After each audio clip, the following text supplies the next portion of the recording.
How are you holding up? Honestly, this isn't how I pictured my career coming to an end. Pushing papers really isn't my thing, but you're the one who can stop Saren. I believe in you, Shepard. If that means I have to step aside, so be it. Tell me what happened with you and Saren 20 years ago. It's close to 20 years ago now. Ambassador Goyle was our representative here on the Citadel. Like Udina, she wanted to get a human into the Spectres. She chose me. The Council sent Saren to keep an eye on me and evaluate my performance, just like they sent Nihilus to keep tabs on you. I think I deserve the whole story. We had intel on a rogue scientist being funded by Batarian interests. He was trying to set up a facility to develop illegal AI technology out in the Verge. Alliance intel had done all the work, but the Council wanted a Spectre involved. We compromised. I was assigned to help Saren in his investigation. We tracked the scientist to a refining facility on Kamala. He was hidden away somewhere inside, protected by an army of Batarian mercenaries. The plan was simple. Sneak into the plant, capture the scientist, sneak back out. Quick, quiet, and a minimum of bloodshed. I'm guessing things didn't go as planned. Saren and I split up to cover more ground. Then about halfway through the mission, there was a massive explosion in the refinery core. Officially, it was ruled an accident, but I think Saren detonated it on purpose to draw off the enemy guards. He was smart. You needed a diversion. This went way beyond a simple diversion, Commander. The explosion tore the refinery to shreds. The whole place was on fire. Black chemical clouds poured out into the atmosphere. Nobody inside survived. There was a camp for the workers and their families nearby. Between the fires and the toxic fumes, the final... Saren didn't care.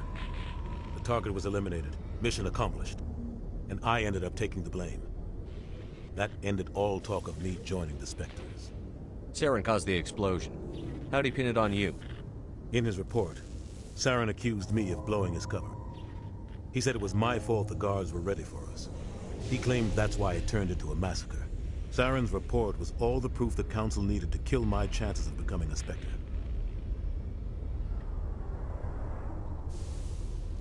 Why'd you let him get away with it? Who do you think the Council was going to listen to? Me? Or their best agent? I had a bad feeling about him right from the start. I should have been more careful. Maybe I could have stopped things before they got out of hand. Don't blame yourself, Captain. I don't. I blame Saren. I think he wanted things to go bad. He was looking for an excuse to blow that refinery. Maybe he just likes the violence. Maybe he was just trying to make me look bad to keep humans out of the Spectres. If so, he pulled it off. The only thing I care about is stopping Saren. You're right, Commander. It's no good living in the past. Any extra intel you can give me on our colony at Feros? The entire planet used to be one giant Prothean city. Mostly ruins now. But some of the infrastructure is still intact. The colony tried to build on what the Protheans left behind. We lost all contact with them when the Geth attacked. What do you know about the Artemis Tau cluster? Not much. I've never been there myself. A handful of systems with a few small, uncharted worlds, but no real colonies. Might not be easy finding Dr. T'Soni out there. My advice is to look for the world with the Prothean ruins. What can you tell me about Noveria? Novaria's trouble. Always has been. The whole planet's basically a center for corporations to conduct illegal research. Watch your back there, Shepard. Spectres are about the only form of Citadel authority Noveria respects. But they aren't popular. I should go. I'll be here if you need anything.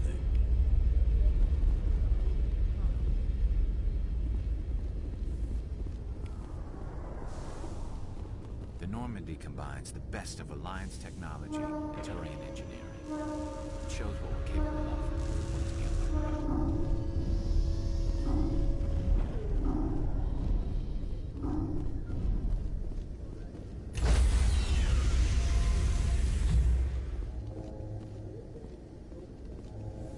Stand by, shore party. Decontamination in progress.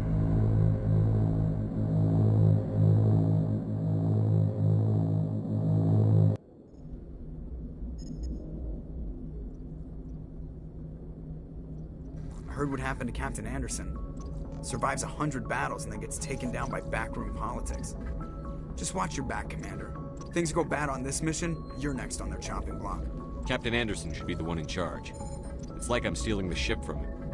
Yeah, the captain got screwed. But it's not like you could have stopped it. Nobody's blaming you. Everyone on this ship's behind you, Commander. 100%. Intercom's open. If you got anything you want to say to the crew, now's the time. Listen up, Normandy. This is your commander speaking. We have our orders. Find Saren before he finds the conduit. And I refuse to let anything get in the way of that mission. The Council wants to ignore this. That's no surprise. They've never helped us in the past. No reason they'd start now. But we don't need their help. We can do this on our own. Wherever Saren goes, we'll follow. Wherever he searches for the conduit, we'll be there. We will hunt him to the very ends of the galaxy and bring him down. None of the other species has the guts, grit, or balls to deal with this. So it's up to us. We're the only ones who can stop Saren. I swear to you all, we will stop him. Well said, Commander. Captain will be proud. The captain gave up everything so I could have this chance. We can't fail. Yes, sir. Commander, something you need? How's the Normandy performing? Is she everything they said she'd be? She's the best ship in the fleet. If you've got a pilot who knows how to handle her. Balance isn't what you'd expect. Takes a while to get used to that oversized drive core we got stuffed in the back, and her power can sneak up on you if you're not careful. The Normandy's probably too much ship for your average Alliance pilot, Commander. Lucky for you, I'm anything but average. I like to know my crew. Mind if I ask you a few questions? I can see where this is going. You did a background check on me, didn't you? Well, I'll tell you the same thing I told the captain. Not good. I'm not even great. I am the best damn helmsman in the Alliance fleet. Top of my class in flight school, I earned that. All those commendations in my file, I earned every single one. Those weren't given to me as charity for my disease. I can't have you on this ship if you're going to infect my crew. Infect the crew? Oh man, you have no idea what I'm talking about, do you? Okay, I've got Vrolik syndrome, brittle bone disease. The bones in my legs never develop properly. They're basically hollow, too much force and they'll shatter. Even with crutches and my leg braces, it's hard to get around. One wrong step and crack! It's very dramatic. But I've learned to manage my condition, Commander. Put the Normandy in my hands and I'll make her dance for you. Just don't ask me to get up and dance unless, you like the sound of snapping shin bone. Why does everyone call you Joker? It's a lot shorter than saying Alliance Flight Lieutenant Jeff Moreau. Plus, I love to make little children laugh. I was just thinking how much you remind me of Santa Claus. Look, I didn't pick the name. One of the instructors in flight school used to bug me about never smiling. She started calling me Joker, and it stuck. Why didn't you ever smile? Hey, I worked my ass off in flight school, Commander. The world's not gonna hand you anything if you go around grinning like an idiot. By the end of the year, I was the best pilot in the academy, even better than the instructors, and everybody knew it. They'd all got their asses kicked by the sickly kid with the creaky little legs. One guess who was smiling at graduation? I need to know more about this Vrolik syndrome if I'm putting my ship in your hands. Yeah, of course you do. It's an extremely rare condition. Nobody knows exactly what causes it. Genetic, maybe. It's treatable, but there's no cure. I classify my case as moderate to severe. I was born with over a dozen fractures, hip, thighs, ankles. My bones were already breaking in the womb. 100 years ago, I wouldn't have survived past my first year. Lucky for me, modern medical science has turned me into a productive member of society. You're not gonna break a bone trying to fly the ship, are you? I don't fly with my feet, Commander, so I'm fine as long as I'm in this chair. I gotta be real careful when I get up to take a piss, though. I can do my job as well as anyone on the ship. Better, actually. So don't worry about it. I have to go. All right, see ya.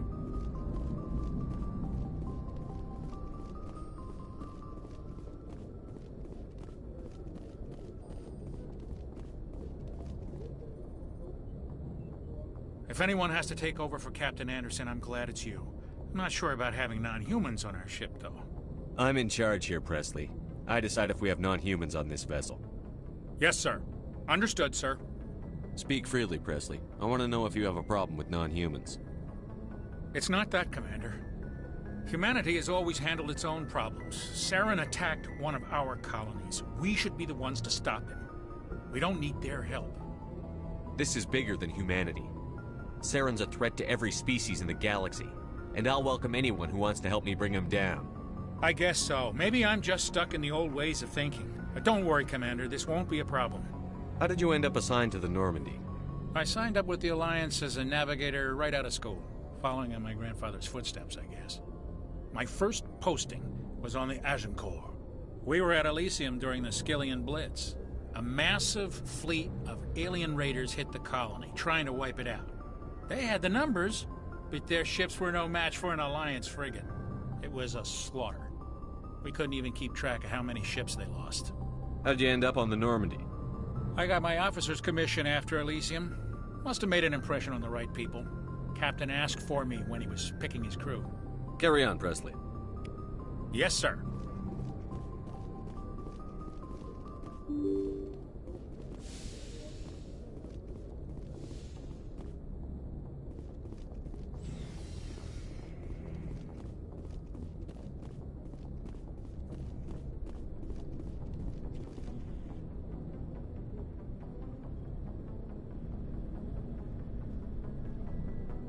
Anything you need, Commander? What's your opinion on the last mission? I don't see how we could have done things any better. At least not without getting to Eden Prime sooner. And we were on the scene faster than any other Alliance ship could have been. Just trying to get a sense of where the crew's at. Thoughts? I've wasted enough of your time for now, Commander. We'll have time for personal debriefings later. We'll talk another time, Lieutenant. Commander?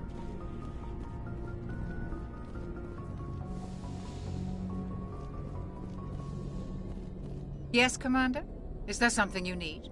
I should go. Goodbye, Commander.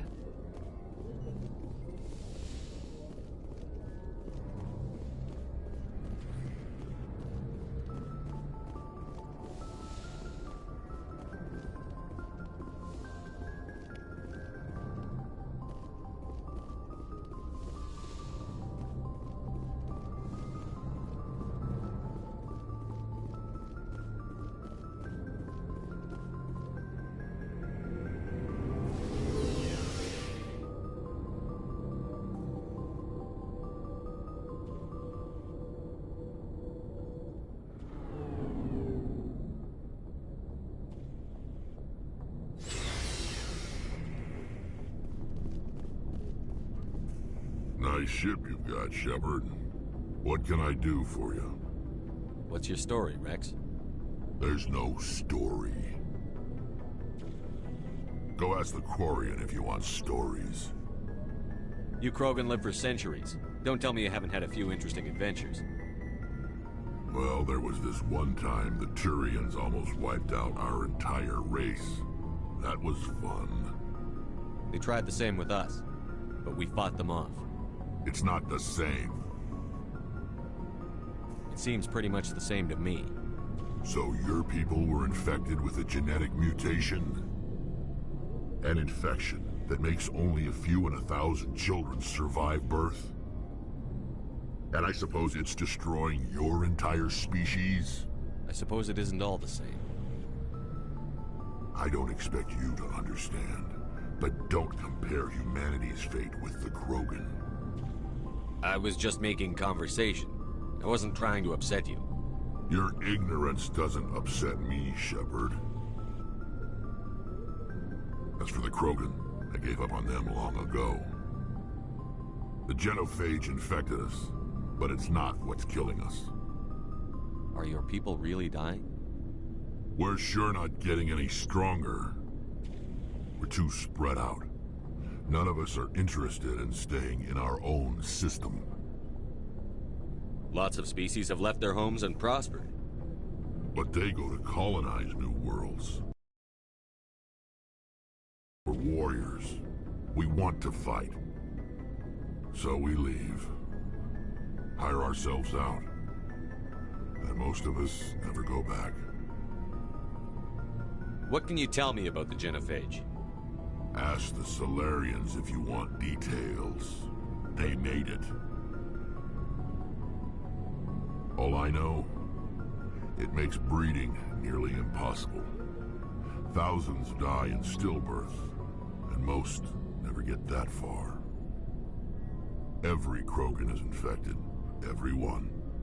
And no one's rushing to find a cure. Why don't the Krogan try to find a cure? When was the last time you saw a Krogan scientist? You ask a Krogan, would he rather find a cure for the genophage or fight for credits? He'll choose fighting every time. It's just who we are, Shepard. I can't change that. Nobody can. So long, Rex. Shepard. Commander? What's your opinion on the last mission? Kinda wish you'd got there sooner, Commander. No offense, I appreciate the rescue. I just wish... You wish we'd been able to save the rest of your unit? Yes, sir. If I had been more alert, we wouldn't have been cut down by an ambush. We never trained to fight synthetics. The Geth haven't gone beyond the Veil in 3 centuries. Our training's supposed to make us able to adapt. I'll make sure it doesn't happen again. Do you have a few minutes to talk one-on-one? I'm sorry, Commander. I need to get my duty squared away. I wouldn't mind talking more later, though. Dismissed, Chief. Sir.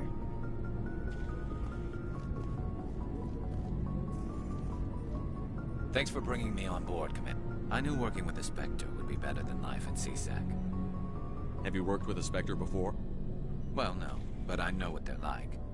Spectres make their own rules. You're free to handle things your way. At C-Sec, you're buried by rules.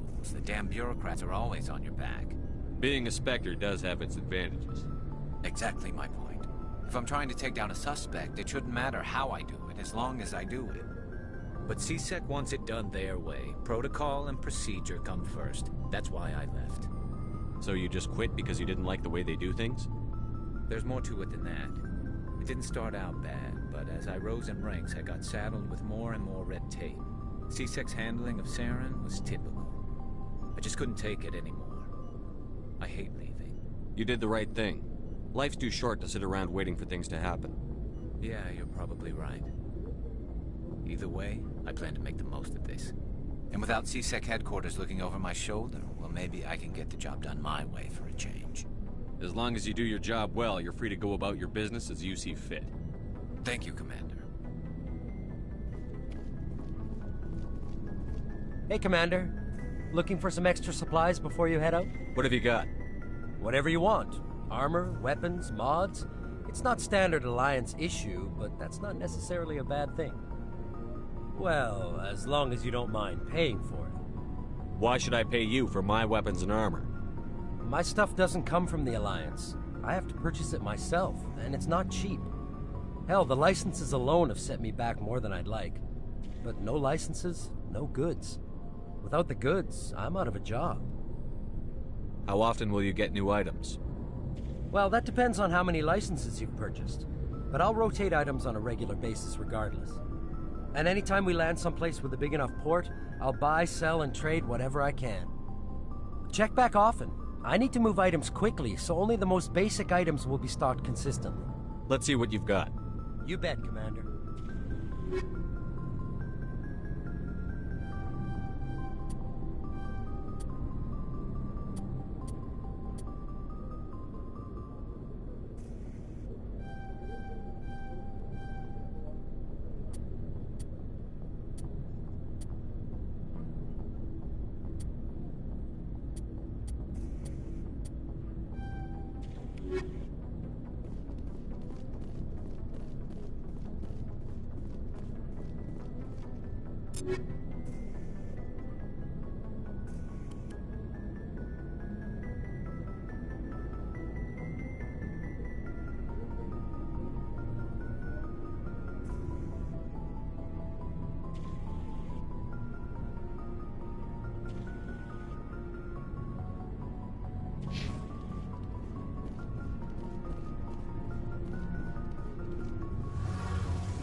Hey, Commander, you know that Quarian, Tali?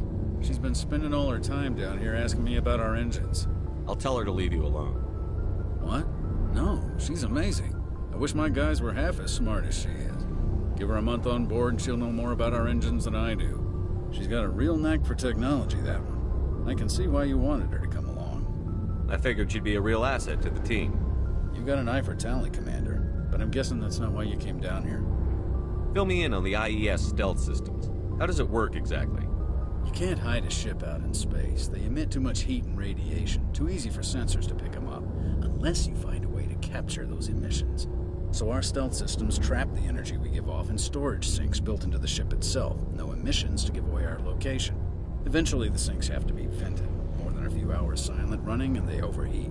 Cook us inside our own hull. There's no way for anyone to detect us? A visual scan can still pick us up. Anyone looking out a window can see us plain as day. But you have to be pretty close to get an actual visual out in space. Most vessels rely on scanners. As long as the stealth systems are engaged, they can't see us. Not unless we accelerate to FTL speeds.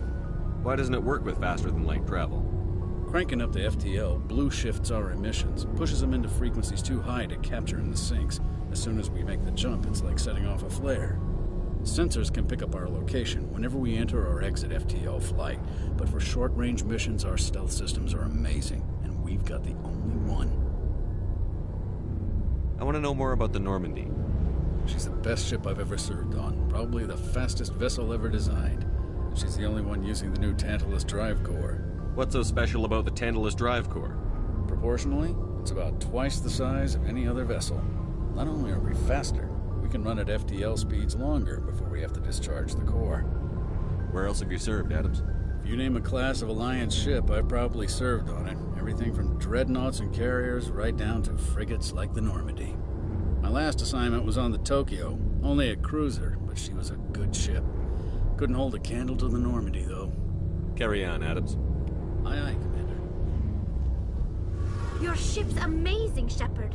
I've never seen a drive core like this before. I can't believe you were able. I'm starting to understand why you humans have been so successful. I had no idea Alliance vessels were so advanced. The Normandy's a prototype. Cutting-edge technology.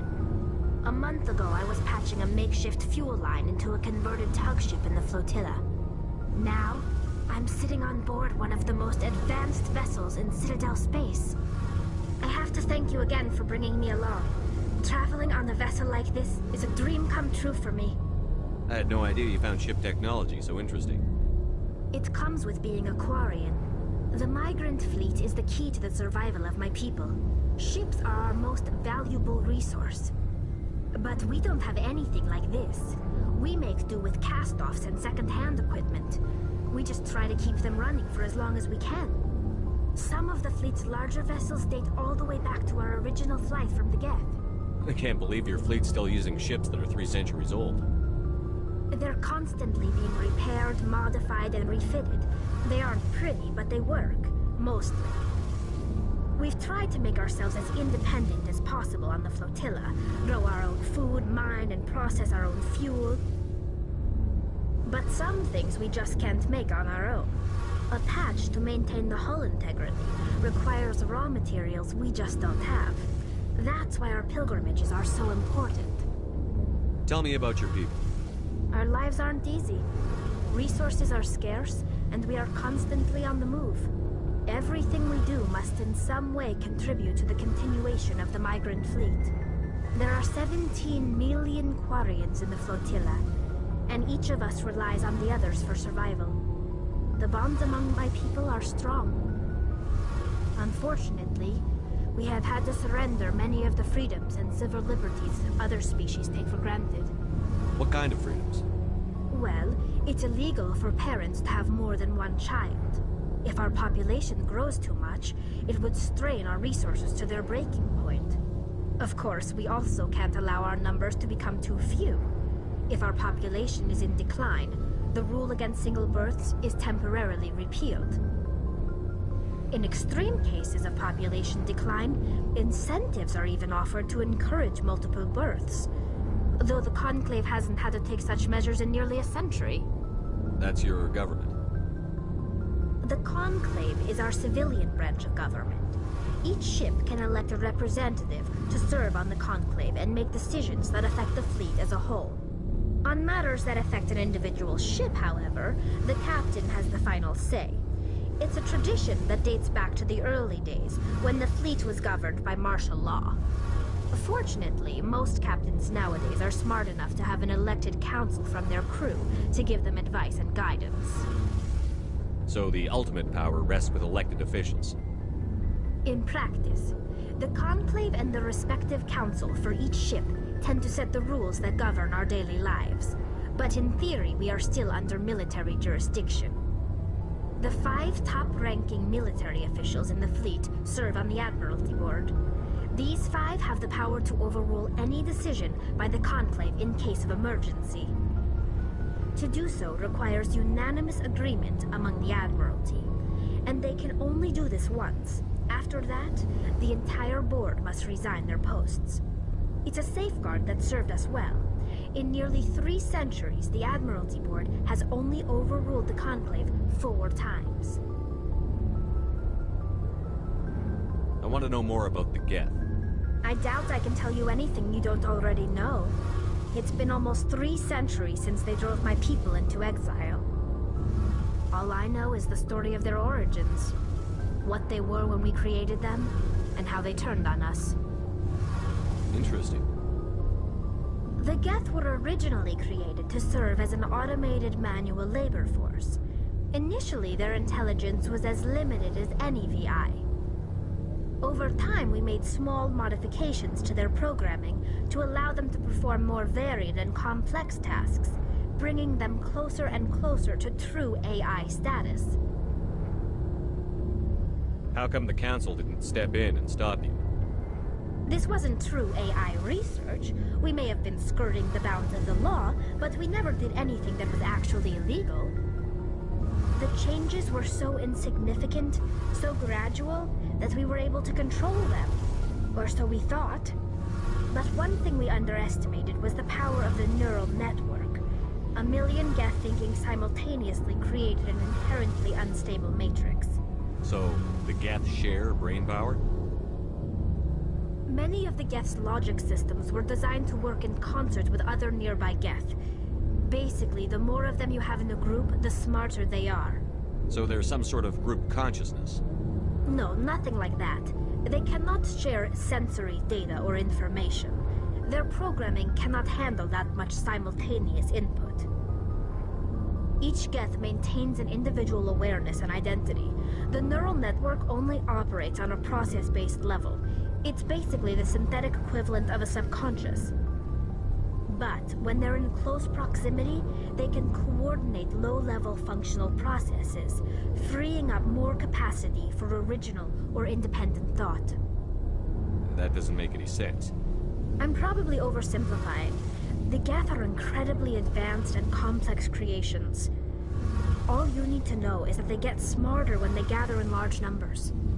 As we built more and more Geth, their effective intelligence became more sophisticated, more abstract. One day, a Geth began to ask its Quarian overseer questions about the nature of its existence. Am I alive? Why am I here? What is my purpose? As you can imagine, this caused a near panic among my people. I don't see what's so bad about those questions. The Geth were created to engage in mundane, repetitive, or dangerous manual labor. That's fine for machines, but it won't satisfy a sentient being for long. The Geth were showing signs of rudimentary self-awareness and independent thought. If the Geth were intelligent, then we were essentially using them as slaves. It was inevitable the newly sentient Geth would rebel against their situation. We knew they would rise up against us, so we acted first. A general order went out across all Quarian-controlled systems to permanently deactivate all Geth. The Geth responded to this order violently. You didn't really think they'd just let you destroy them without a fight, did you? The hope was that most of the Geth would still be little more than machines, incapable of organized resistance. But they had progressed much further than anyone anticipated. The war was long and bloody. Millions upon millions of Quarians died at their hands. In the end, we were forced to flee our own homeworld. We feared the Geth would pursue us, but they never came beyond the Veil. Now we drift through space, exile, searching for a way to reclaim what was once ours. It's hard to feel sorry for you. Your ancestors tried to wipe out another species. We made a mistake when we created the Geth in the first place, but we did not make a mistake when we went to war against them. If we had not acted, they would have wiped us out. They're a synthetic life form. They have no use for organics. None. Why do you think they cut themselves off from the rest of the galaxy? Why do you think they've killed every organic being who's ever tried to contact them? They didn't kill Saren. What does that tell you? The Geth are not innocent victims in all this. They're the enemy. They want to destroy us. Not just the Quarians. All organic life. That's why they've joined up with Saren. And that's why we have to stop him. I want to know more about the pilgrimage. When my people reach maturity, we leave our birth ships and seek acceptance with a new crew. It's necessary to maintain genetic diversity among the fleet. But no ship wants to accept someone who will be a burden on them. So, to prove our worth, we embark on a pilgrimage. We set out alone, leaving the flotilla and our families behind us. We only return once we have found something of value we can bring back to the fleet. This is presented as a gift to the captain of the respective ship we wish to join. If the gift is accepted, we are welcomed into the crew. Can a captain choose to reject the gift? That doesn't happen often. Most captains are eager to increase the size of their crew. It increases their own standing in our society. Even the captain usually accepts it out of a sense of tradition. However, there is a stigma to presenting a substandard gift. It's not the best way to make a good impression on a new community. Most pilgrims don't return until they find something worthwhile. I can't believe they just send you off alone. It's not like they just cast us out. Before we leave, we are given lessons in how to survive outside the flotilla, and given gifts to help us on our journey. We also receive implants to fight off sickness and disease. Generations of living in an isolated and highly controlled environment have left our immune systems weaker than most. By the time we leave the fleet, we are well equipped for the pilgrimage. This is a rite of passage for all Quarians. If it were dangerous, our numbers would suffer. Virtually every pilgrimage ends with a triumphant return and the ritual presentation of the gift to one of the fleet's captains. I want to talk about something else. Like what? I should go. See you later.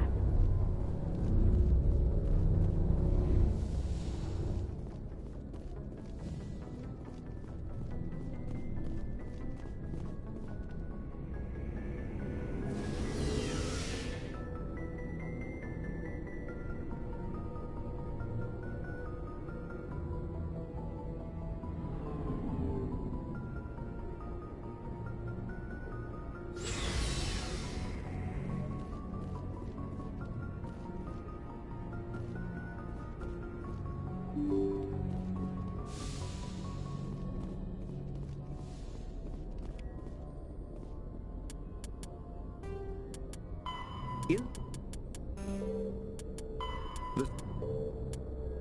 You?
message coming in, Commander.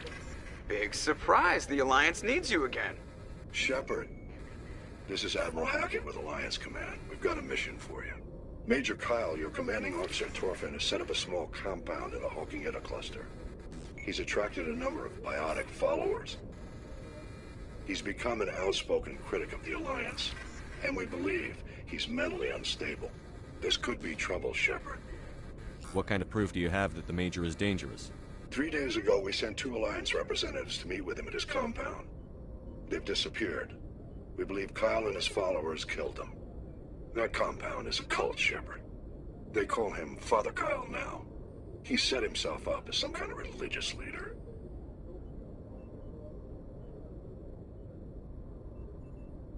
You said his followers were biotics? Yes. Major Kyle never showed any biotic tendencies himself, though. I think he's just latched onto a group he identifies with. Many biotics feel marginalized or ostracized by society. Kyle probably sees them as victims who need his protection, and they see him as someone who will fight for them. Unfortunately, he's convinced them that the Alliance is somehow responsible for all their problems. We can't let him go on like this. What were those Alliance representatives going to talk to Major Kyle about? They wanted to bring him back to an Alliance facility for treatment. Major Kyle served us faithfully for many years. We weren't going to abandon him. Given his state of mind, however, he probably saw them as a threat. We're almost certain he had his followers killed him.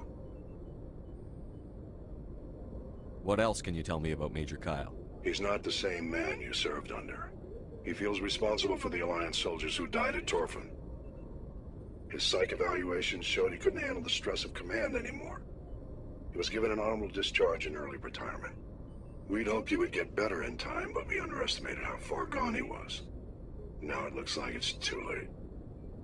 How permanent of a solution are you looking for? We don't want this to turn into a massacre, Commander. Kyle is dangerous. I trust you to use your judgment. Hack it out.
I'm on my way.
This is a private sanctuary. Outsiders are not welcome here. I need to talk to the man in charge. It's important. Father Kyle wants nothing more to do with the Alliance. My name is Commander Shepard. Major Kyle knows me. I have to speak to him. Wait. Father Kyle will speak with you. Head to the building at the far end of the compound. He'll meet you there.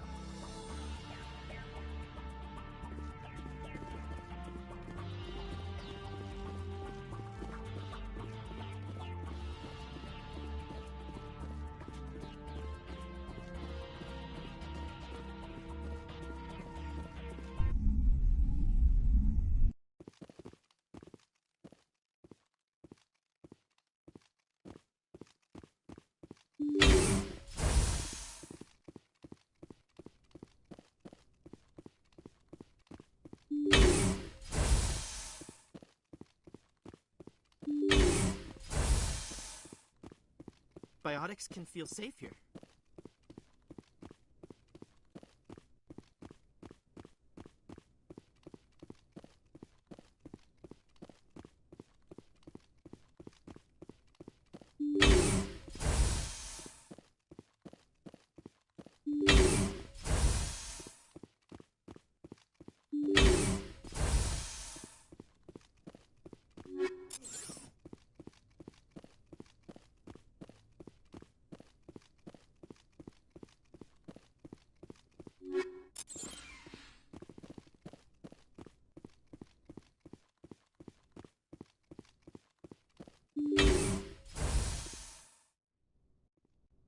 I know you, the Butcher of Torfan. Why have you come here, Shepard? Why can't you leave us alone? What happened to those other Alliance officers? The ones who came before me? They wanted to take me away from here. They wanted me to abandon this place, turn my back on my family. They spoke blasphemy. I did what I could to make their end quick and painless. I had no other choice. It was necessary to protect my children. Only I can keep them safe. The Alliance sent me to bring you in, Major. Can't you see this has gotten out of hand?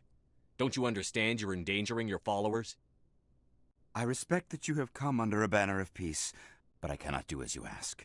If you take away their father, my children will be helpless. If you don't come with me, all your followers will end up dead. What kind of father lets his children die? No, this was my fault. My children are innocent, pure. Please, I never meant for this to happen. I don't want an apology. You have to come with me, Major. Wait, if my children see you taking me away, they won't understand. They will attack and you will be forced to kill them all. You have shown me the error of my ways, Commander. Now you must give me time to explain it to them. It is the only way they will understand. Please, give me 1 hour. After that, I will meet the Alliance authorities at the gates of my compound and surrender without violence. I give you my word. I'm going to trust you. If you betray that trust, you and all your children will suffer. I will not betray you, Commander. Thank you for this. Joker can have the 5th Fleet pick Major Kyle up. I just hope you know what you're doing, Commander.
will surrender myself to the Alliance outside the compound gates in 1 hour, Commander.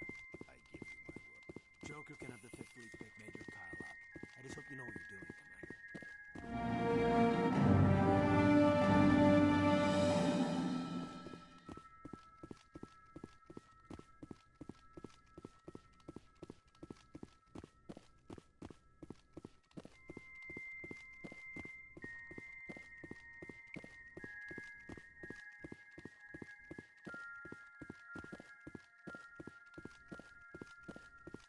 If you try to take Father Kyle away from us, you'll end up like those other Alliance soldiers.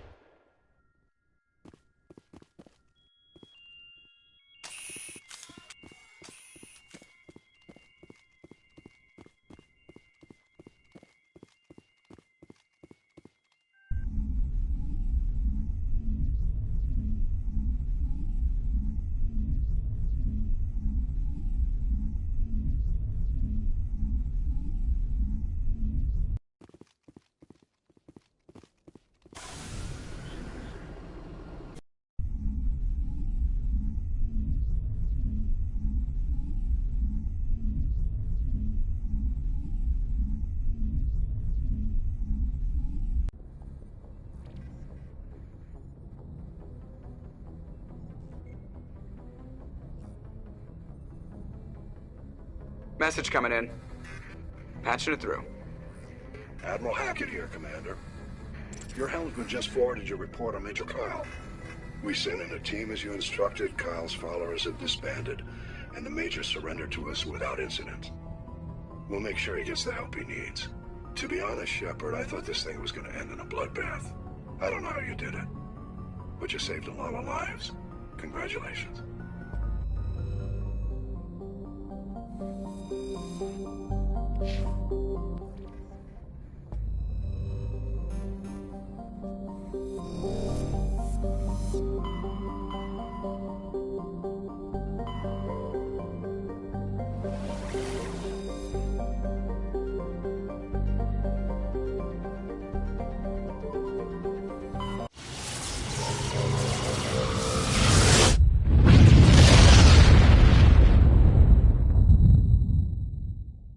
Message coming in.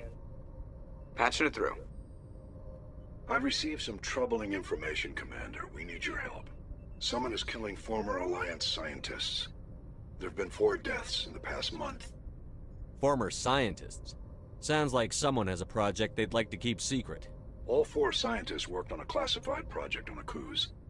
There was a brutal massacre there years ago. An entire unit was killed by Thresher Maws.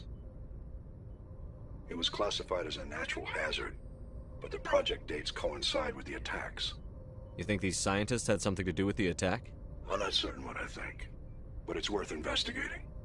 There was one other scientist on the project, Dr. Wayne. I'm transmitting his last known coordinates.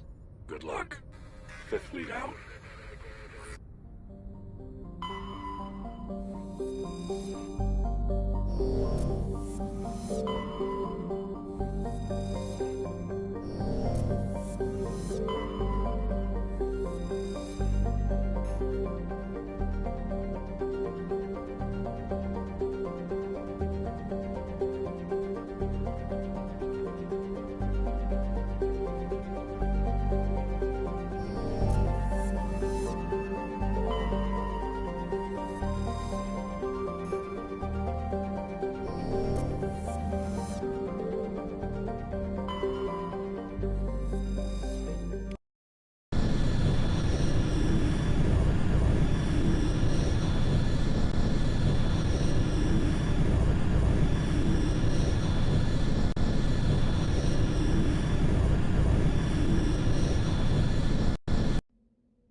Thresher moths are subterranean carnivores that spend their entire lives eating or searching for something to eat. Threshers reproduce via spores that can lie dormant for millennia, yet are robust enough to survive prolonged periods in deep space and atmospheric re-entry. As a result, thresher spores appear on many worlds, spread by previous generations of space travelers. The body of a thresher never entirely leaves the ground. Only the head and tentacles erupt from the Earth to attack. In addition to physical attacks, threshers have the ability to project toxic chemicals and emit bursts of infrasound as a shockwave weapon. The Alliance first encountered threshers on the colony of Akuz in 2177. After contact was lost with the Pioneer team, Marine units were deployed to investigate. The shore parties were set upon by hungry threshers, and nearly the entire assault force was killed.